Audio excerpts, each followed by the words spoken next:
So here we're going to make our spinach pizza, which basically is going to be mostly egg and spices. So in the pan we have a half a tablespoon of melted butter.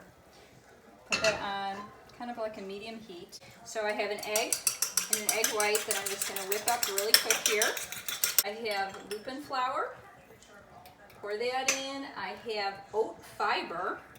We have some psyllium husk powder, and we're going to put in some flax meal, a bunch of Italian seasonings. It's got to taste like pizza. Some garlic powder. This is some onion. This is optional.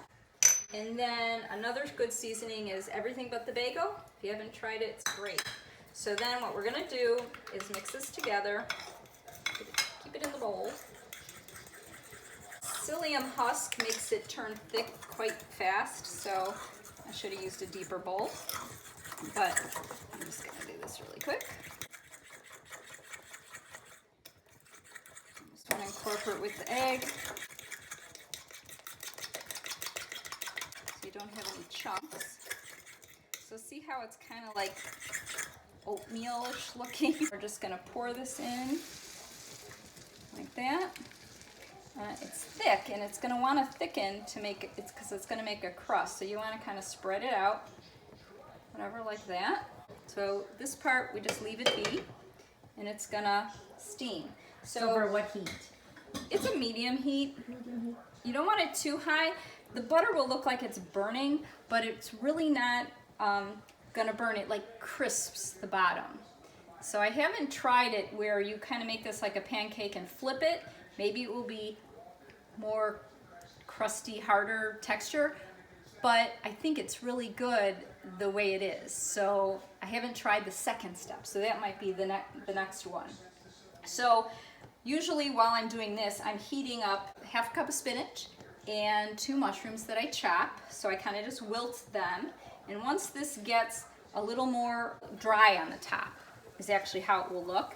And then I will add my spinach mushroom mixture, and it will still move in the pan because it has that whatever the half tablespoon of butter. For my topping, after I put my spinach and the mushroom, I crumble goat cheese because it's really good for you and it's very creamy and yummy, and then I do the mozzarella on top.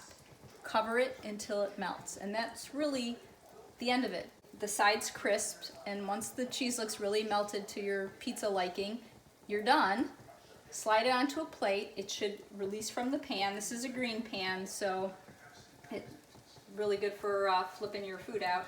I put it in a plate, and then I use this, and I love this. This is hot sauce. I put that on top, and then Parmesan cheese. Cut it with a pizza cutter, and you'll see the consistency. It holds into triangles. You can eat it. It actually even warms up pretty good too. So hopefully this will come out great. So cover it a little bit more, get a little bit drier on top.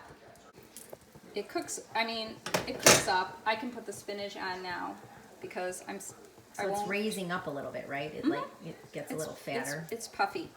And the egg that I put in, I used 1 egg and 1 egg white. So it wasn't even 2 eggs. You can do with 2 eggs. The original recipe, it was just 3 eggs. But it's too much. So I'd rather have the calories from the yummy toppings than the eggs. So then I put the goat cheese on top, and see how it's browning, and you think, oh, it's gonna burn, it's gonna taste burnt, but it really doesn't. I could lower the heat a little bit. And then I'm gonna put the cheese on, and some of it. This is 2 ounces of cheese. Don't necessarily need that much. As you can see, this is quite the yumminess.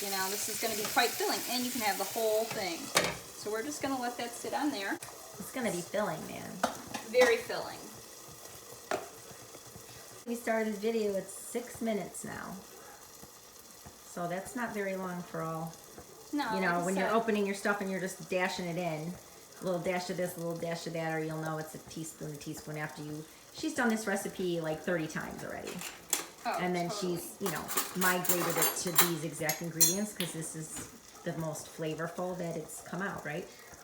Yeah, I really like the goat cheese with the mozzarella, and I like, instead of it just being an egg base, having the extra flour and even the flax seed, it just gives it a little more oomph. It tastes, I don't miss pizza. It's more crusty. It's delicious, yeah. Yeah. So I've only made one ever, and that was like the original recipe from the original person. So this one probably... So see, it's browning, but it's still moving. You think that it's burnt, but it's not. But we're gonna let the cheese get more melty. Look at how that cheese is getting nice, soft, and gooey, mounded. And now she's gonna put the super sauce on it. It's not burnt. It's not burnt. It's just dark brown, like a pancake, a dark pancake. And now she's gonna put the super sauce on top. What's that bottle? Show that bottle over here. Yeah, Siete hot sauce traditional. yeah. Is not. She says it's not that hot. But I'm gonna taste this pizza, a little bite of hers today. So she's just putting a little spoon in. It's probably a tablespoon. And I pour it on top, and then I do this. And then that's when it makes it look like a pizza. Gives it the pizza color. Now normally I don't have the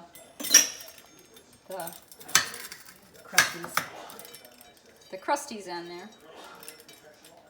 Whatever, if I want to be perfect plate.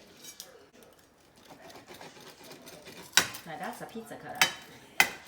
That's giant. Oh.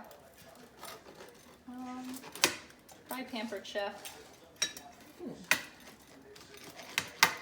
Now, I always top it off with Parmesan. Me. Take any slice. Okay. So it holds up just like a pizza. Wow. Yum. Gooey and chewy. If she does say so herself. Very satisfying. Yeah.